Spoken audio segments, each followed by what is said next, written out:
Ja, Helmut, danke, dass du gekommen bist und uns etwas zu deinem Projekt Rooting Development im Palestinian Context vorstellen wirst. Es ist ein Fortfolgeprojekt.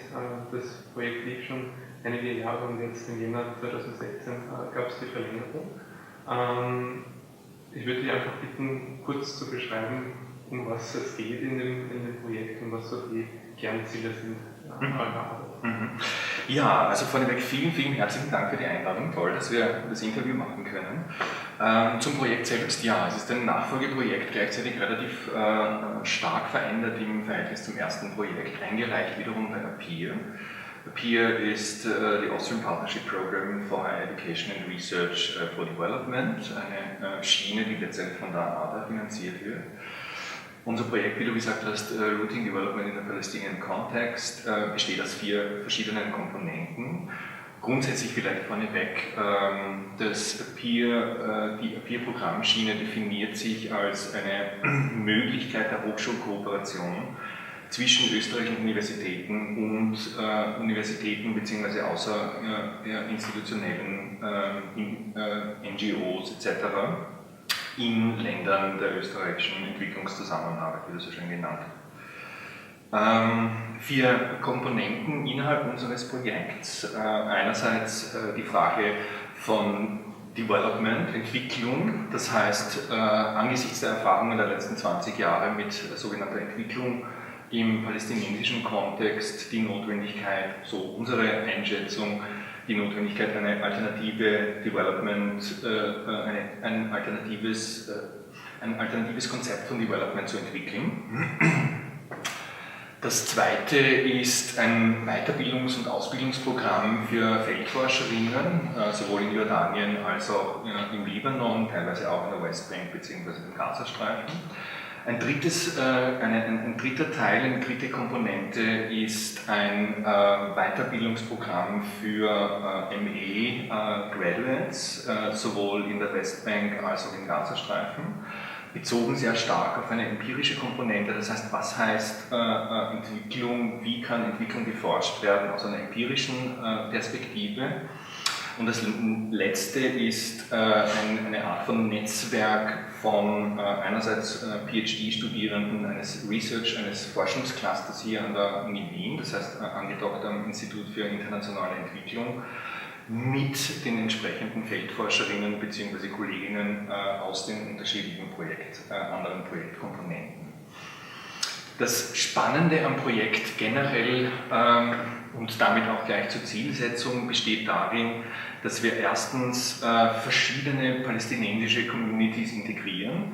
Wir fokussieren nicht mehr auf die Westbank und den Gazastreifen, sondern integrieren entsprechend auch palästinensische Communities im Libanon und in Jordanien. Der zweite Punkt besteht darin, und das sieht man dann bei dieser Frage von alternativer Entwicklung, nicht nur auf akademischer Ebene zu forschen, konzeptionell die Frage von alternativer Entwicklung durchzudenken, sondern eben auch verschiedene Aktivistinnen, massenbasierte Organisationen, Initiativen, NGOs zu integrieren, um damit quasi einen breiteren Kontext zu schaffen und eine Art von Community von kritischen Aktivistinnen, Akademikerinnen zu schaffen, die dazu in der Lage sind, eine alternative Form von Entwicklung zu adaptieren, zu entwickeln generell.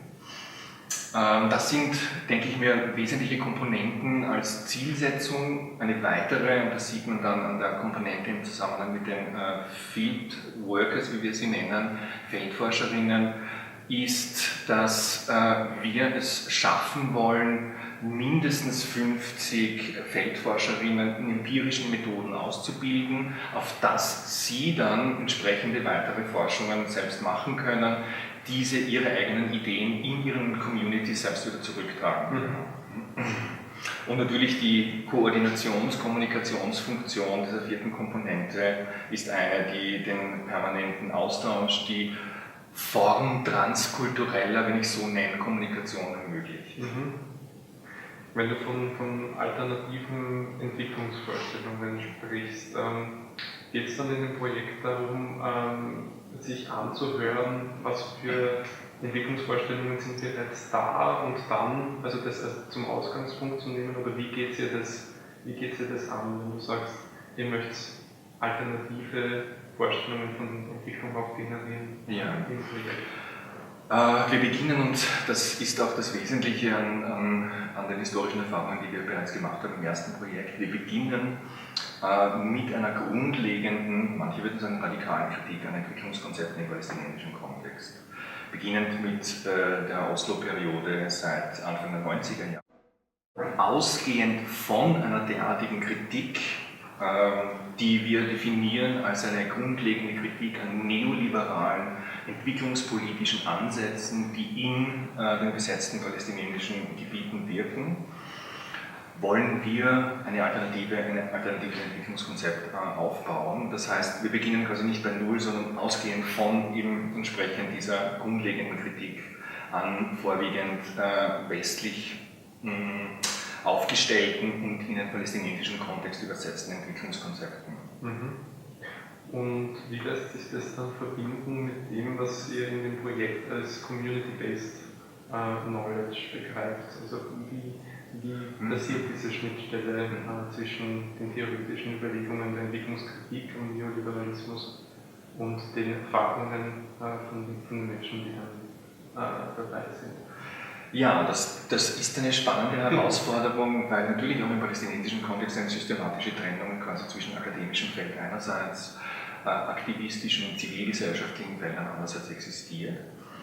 In unserer Einschätzung ist es notwendig, um überhaupt eine grundlegende Alternative entwickeln zu können, möglichst viele Felder zu integrieren. Das macht quasi das transkulturelle einerseits, aber auch das transdisziplinäre Element aus, wo wir sagen, natürlich gibt es die unterschiedlichen Initiativen, sozialen Initiativen, NGOs, zivilgesellschaftliche Prozesse in den verschiedenen palästinensischen Communities, dies mit Erfahrungen, mit ihren entsprechenden Analysen, diese nicht zu integrieren, hieße uns selbst zu reduzieren auf eine ausschließlich akademische Auseinandersetzung. Das kann es nicht sein. Das kann es nicht sein. Sehr spannend. Das Fortfolgeprojekt nimmt ja jetzt Jordanien und den Libanon auch mit rein. Warum war es euch so wichtig, die Diaspora-Communities da mit reinzunehmen und da auch einzubinden in den Prozess?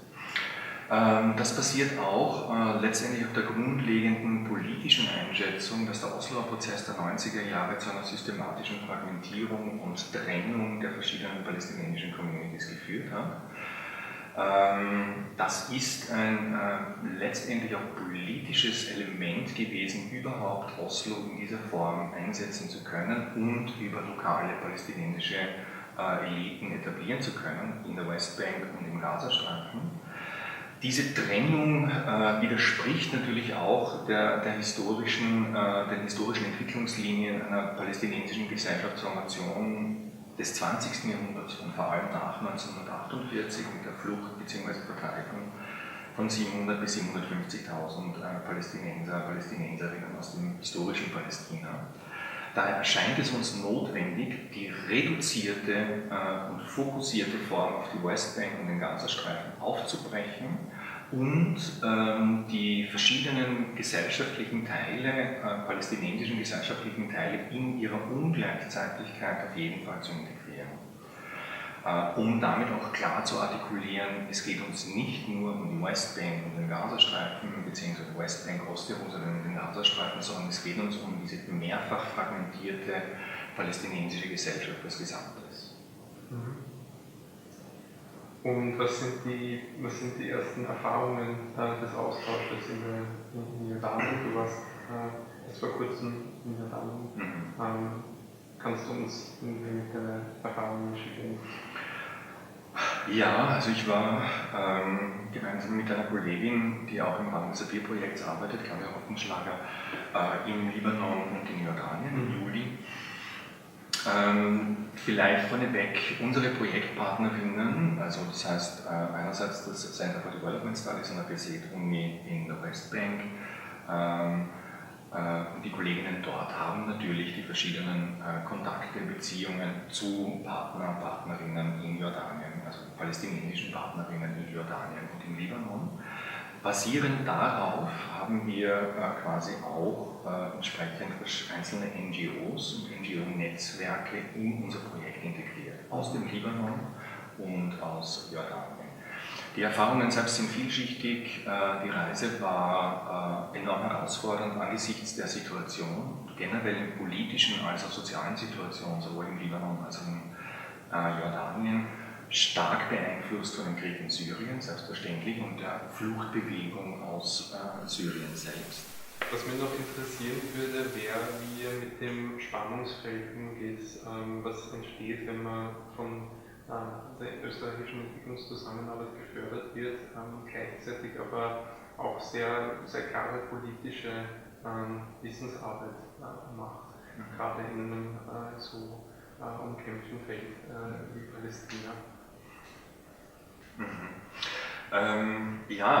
Das ist natürlich ein permanentes Spannungsfeld, wobei ich vielleicht zuerst betonen möchte, wir bringen nicht das politische Element in eine Entwicklungszusammenarbeit hinein.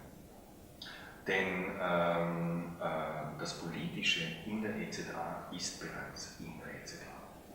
Das heißt, es ist nicht erst eine nachträgliche, anhand eines konkreten Projekts politische Form, die in eine vermeintlich neutrale, nur auf operationeller Ebene existierende Entwicklungszusammenarbeit sein würde. Entwicklungszusammenarbeit ist immer in einem politischen Kontext artikuliert politische Zielsetzungen und entsprechende Programmatiken. Das macht auch unsere Kritik an den bisherigen EZA-Programmen, vor allem definiert über die Weltbank und dann die verschiedenen westlichen Geberagenturen im palästinensischen Kontext, das heißt hier die Westbank, Ostjerusalem, Gazastreifen grundsätzlich aus. Das heißt für uns, wir verstehen uns nicht als diejenigen, die ein vermeintlich neutrales Instrument EZA politisieren, sondern wir nehmen die politische grundlegende Stoßrichtung, die EZA hat, auf, definieren grundlegende Kritiken an den bisherigen Stoßrichtungen als auch Umsetzungen im palästinensischen Kontext und darauf aufbauend versuchen wir ein entsprechendes alternatives Programm von Entwicklung zu konzipieren. Also insofern ist das und beinhaltet das natürlich auch eine grundlegende Kritik an EZA, halte ich für notwendig, halte ich für einen absolut wesentlichen, grundlegenden Bestandteil des Projekts. Wären wir das nicht, hätten wir ganz andere Ausrichtungen, ganz andere Zielsetzungen, ganz andere Schwerpunkte und würden letztendlich eine Form von affirmativer Forschung betreiben. Dazu sind wir nicht da. Wir definieren aus einer kritisch-historischen Perspektive das, was EZA im Laufe der letzten 20, 25 Jahre im palästinensischen Kontext getan hat, was es nicht getan hat, welche Formen der versuchten Depolitisierung EZA durchlaufen hat, wie sehr EZA in einen neoliberalen Kontext eingebettet war, wie sehr EZA letztendlich auch Okkupationsstrukturen in besetzten Gebieten aufrechterhalten hat, um darüber zu einem Begriff zu kommen, der Entwicklung viel stärker bindet an eine Vorstellung von Empowerment, die klar gebunden ist auch an Überlegungen von dem, was Resistance sein kann, angesichts der entsprechenden Ausgangsbedingungen. Das heißt, natürlich ist unsere Stoßrichtung eine politische, aber unser Verständnis von Wissenschaftlichem ist natürlich auch ein politisches, wissenschaftlich nicht im Sinne eines neutralen Instruments, also die alte androzentrische Vorstellung objektiver, neutraler Wissenschaft ist aus unserer Perspektive absolut obsolet. Insofern ist das eine entsprechende Intervention und wir gestalten sie auch offensiv als eine derartige Intervention. Vielen herzlichen Dank für deine Einblicke und ich hoffe, dass wir das Gespräch dann in weiterer Folge des Projekts nochmal vorstellen können. Vielen Dank. Dankeschön. Danke.